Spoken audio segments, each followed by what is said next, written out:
Hello friends, आज हम current affairs की एक और न्यूज़ कवर करेंगे जिसमें जो अमेरिका और चीन के मध्य ताइवान का मुद्दा रहता है उसको लेकर के फिर से एक बार चर्चा में आए हैं दोनों देश।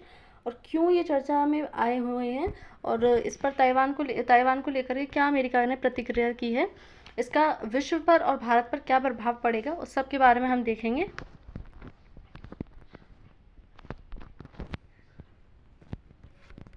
क्यों ये चर्चा में बना हुआ है।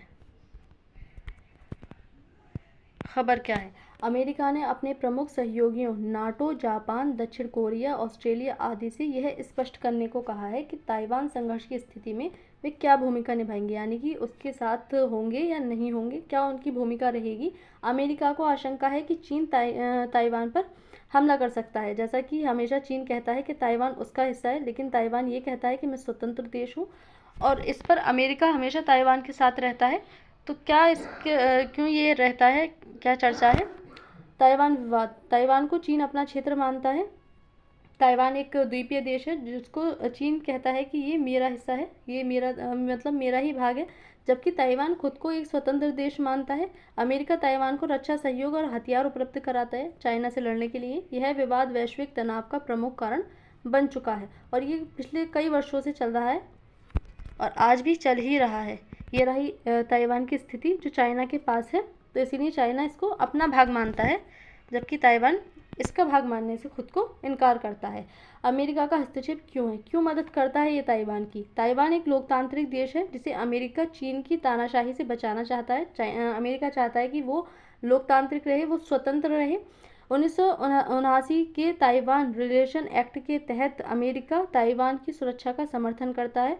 ताइवान की चिप कंपनियां, जो कि सबसे बड़ा मुद्दा है, जैसे TMC, अमेरिका की टेक इंडस्ट्री के लिए बेहद ज़रूरी है। हम जानते हैं जो ताइवान कंट्री है वो चिप का हब है, यानी कि जो सेमीकंडक्टर है, चिप बनाने के लिए सेमीकंडक्टर की सबसे ज़्यादा आवश्यकता होती है। और जो ताइवान है वो सेमीकंडक्टर का हब है। और जो चीन है और अमेरिका है, उन दोनों में ही AI जैसे टूल सबसे ज़्यादा बनाए जाते हैं। जिस प्रकार से ChatGPT और चाइना भी अलग अलग टूल्स बनाता रहता है AI में, और उनमें निर्माण करने के लिए किसकी ज़रूरत पड़ती है, चिप की ज़रूरत पड़ती है, सेमीकंडक्टर की आवश्यकता पड़ती है। इसीलिए दोनों देश इस ताइवान के एक छोटे से देश के लिए होड़ में लगे रहते हैं। अमेरिका की टेक इंडस्ट्री के लिए बेहद ज़रूरी है। अमेरिका चाहता है कि चीन इंडो पैसिफिक क्षेत्र में एक अधिकार ना बना सके, क्योंकि दोनों ही देश खुद को विश्व गुरु बनाने की होड़ में लगे रहते हैं। ऐसे में ताइवान इनके लिए एक बड़ा मुद्दा बना हुआ है। चीन की प्रतिक्रिया क्या है इस पर। चीन ने पहले ही चेतावनी दी है कि कोई भी बाहरी हस्तक्षेप खतरनाक परिणाम ला सकता है, यानी कि युद्ध की स्थिति बना सकता है। चीन की सेना PLA लगातार ताइवान के पास सैन्य अभ्यास कर रही हैं, यानी कि ताइवान को डराने की कोशिश करते रहते हैं। ये हमेशा सैन्य अभ्यास करता रहता है, मिसाइलें भेजता रहता है, ताकि जो ताइवान है वो डर कर रहे। अंतर्राष्ट्रीय स्तर पर प्रभाव क्या पड़ेंगे इसके। वैश्विक सप्लाई चेन पर प्रभाव। ताइवान सेमीकंडक्टर निर्माण में अग्रणी है। अमेरिका चीन व्यापार युद्ध और बढ़ सकता है, जिस प्रकार से जब हमने अभी कुछ दिन पहले देखा था, जब से डोनाल्ड ट्रंप USA के राष्ट्रपति आए थे, 20 जनवरी से उन्होंने अपना राष्ट्रपति पद ग्रहण किया था, तब उन्होंने आते ही टैरिफ वॉर शुरू कर दिया था, यानी कि सभी कंट्रीज़ पर टैरिफ लगा दिया था, खासतौर से चीन पर, जिसके बाद जो विश्व व्यापार है वो काफ़ी ज़्यादा प्रभावित हुआ था। इस प्रकार से फिर से विश्व व्यापार बाधित हो सकता है, क्योंकि दोनों ही एक्सपोर्ट के हब हैं, चीन भी और अमेरिका भी।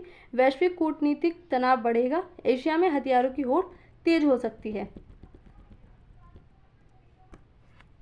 भारत पर क्या प्रभाव पड़ेगा इसका। भारत को इंडो पैसिफिक रणनीति पर दोबारा विचार करना होगा। चीन के साथ सीमाओं पर तनाव बढ़ सकता है।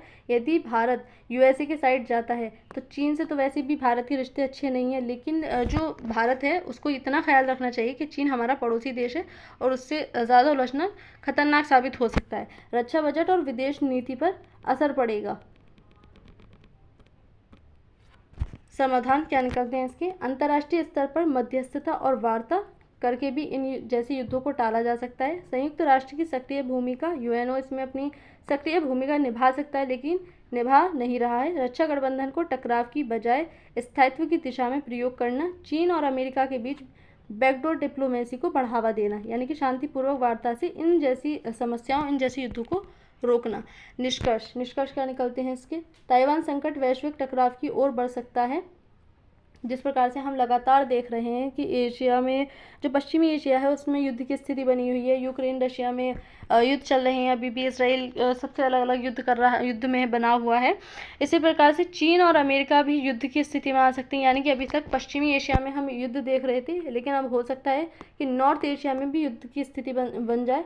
अगर कूटनीति समाधान नहीं निकाला गया तो युद्ध हो सकता है। अमेरिका और उसके सहयोगी की एकता चीन के लिए चेतावनी है, और चीन चुपचाप चेतावनी सहने वालों में से नहीं है। लेकिन इससे एशिया में सैन्य तनाव और भी बढ़ने की आशंका है, क्योंकि चीन भी पलटवार करना बहुत अच्छे से जानता है। इसमें इतना ही था। Thank you.